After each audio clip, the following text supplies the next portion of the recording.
The Newsday continues here on One News Now. I'm Charles Lejano. Some big names are expected to file their COCs this Monday, the fourth day of filing. To give us details, we now have Greg Gregorio. He's reporting to us live from Pasay. Greg, good morning. What is the latest? Charles, it's day 4 of the filing of the certificate of candidacy for the national posts here at the Harbor Garden tent in Sovereign Hotel in Pasay City. Since the Commission on Elections opened today's COC filing at 8 this morning, only a few individuals have filed their COC so far. First is Narciso Solis, 65 years old, a mining welder supervisor. He hopes to win a seat in the Senate to help improve the economy. Meanwhile, first to file COC for president today is Sonny Boy Andrade. He pushes to uphold the provisions of the Philippine Constitution. And first to file certificate of nomination and acceptance or CONA is Ako IP. So far, 9 presidential aspirants have filed their COC since the opening of the COC filing on Friday, including Senator Manny Pacquiao. 4 filed their COCs for Vice President, including Lito Atienza, or Representative Lito Atienza rather, and Senator Christopher Bongo. 25 are seeking senatorial seat, including re-electionist Senator Risa Ontiveros and Senate comeback seekers Representative Loren Legarda, Sorsogon Governor Cheese Escudero, and former Senators J.V. Ejercito and Jinggoy Estrada, including also are Samira Guto, who was once part of the Ocho Derecho and 2019 polls, and broadcaster Rafi Tulfo. And then 39 party lists have filed their CONAs so far. Charles, it is indeed a rainy Monday, but the COMELEC hopes that more individuals will be filing their respective certificates of candidacies and CONAs throughout the day. Among those who have earlier announced their planned filing today are Manila Mayor Isko Moreno, who will be filing his COC for presidency rather, together with his running mate Dr. Willie Ong, who will be filing his COC for vice presidency. Charles? Thanks for that, and happy Monday, Greg. That was Greg Gregorio reporting live from Pasay. The Cusi faction of the PDP-Laban said Manny Pacquiao's expulsion from the party is warranted due to his violation of their constitution. This comes after Pacquiao filed his COC to run for president under PROMDI and not PDP-Laban. Senator Pimentel, who authored the party's bylaws, previously insisted that this is permitted since PDP-Laban, PROMDI, and PCM supposedly entered into an alliance. However, in an interview with Radyo 5, PDP-Laban Secretary General Melvin Matibag of the Cusi faction denied that there was ever an alliance between them.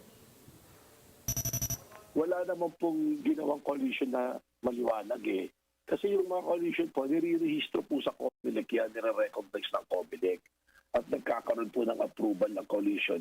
Hindi lang ng National Executive Committee po, kundi po ng buong National Council. Eh, hindi naman na po sila nakapagpatawag yan eh. Nabalita na lang na merong bagong silang coalition. Malinaw po talaga yung konstitusyon.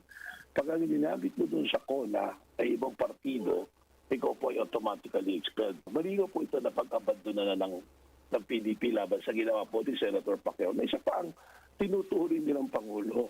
So hindi po pwede yun. Pimentel also revealed over the weekend that more surprises await voters, even after the October 8 deadline for COC filing.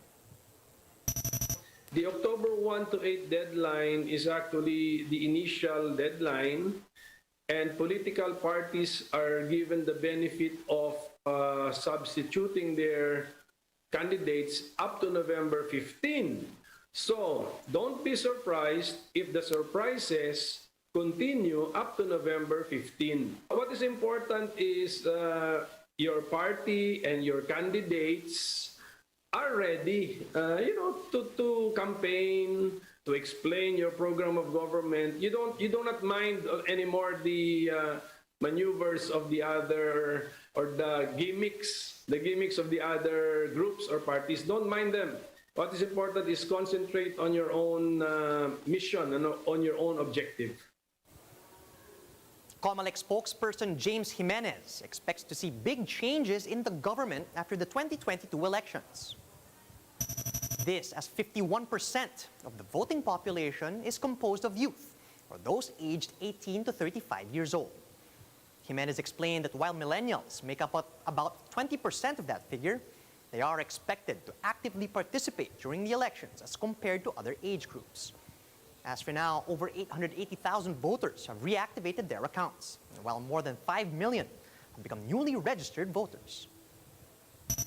Yung millennials kasi yun yung mga nasa ano, 'di ba? Mga very very young, no? 18 to 25 siguro ganyan.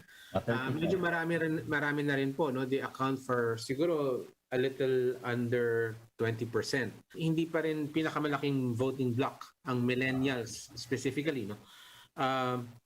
The thing is, mas mataas ang expectations sa kanila na maging actual voters. Kasi iba yung rehistrado ka, tas iba yung buboto ka eh. Ang expectation po sa mga millennial, sila yung pinaka-aktibo at pinakamalamang na bumoto. So talagang magbabago po ang mukha ng ating gobyerno.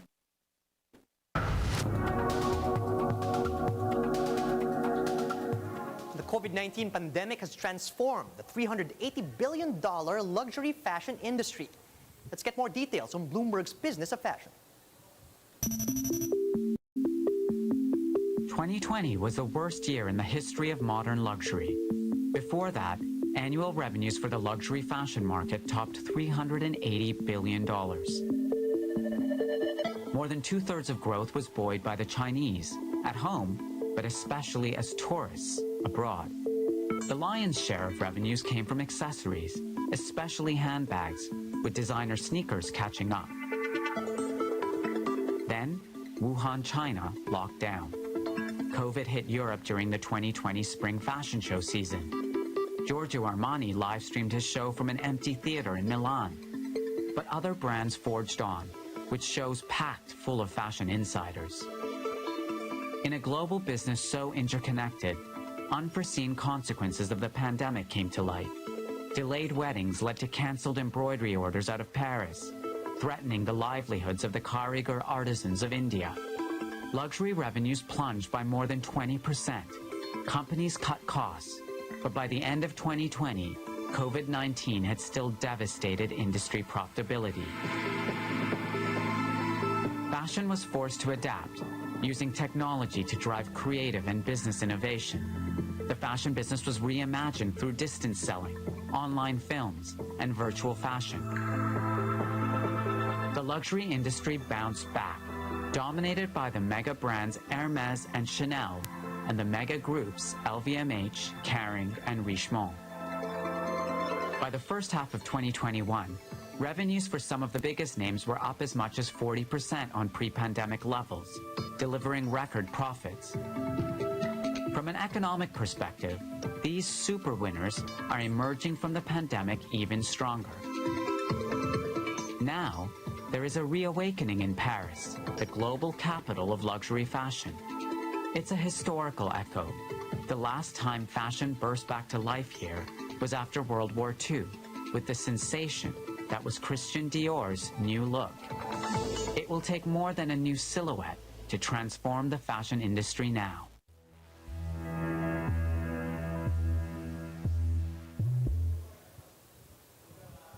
Here's a quick look at some of today's headlines. Vice President Leni Robredo's camp says she will announce her decision on whether or not she will run for president before October 8. Magnolia and TNT scored their first semifinals win in the 2021 PBA Philippine Cup. And Cebuana beauty queen Tracy Morin Perez is the new Miss World Philippines. And those are the top stories at this hour. Join us again later at 12 noon as we continue to monitor the day's biggest stories. You can also catch One News on Signal Play. Just register for a free account at www.signalplay.com and stream One News live anytime and anywhere. I'm Charles Lejano. Mask on, wash hands, and stay safe, Philippines. We're One News.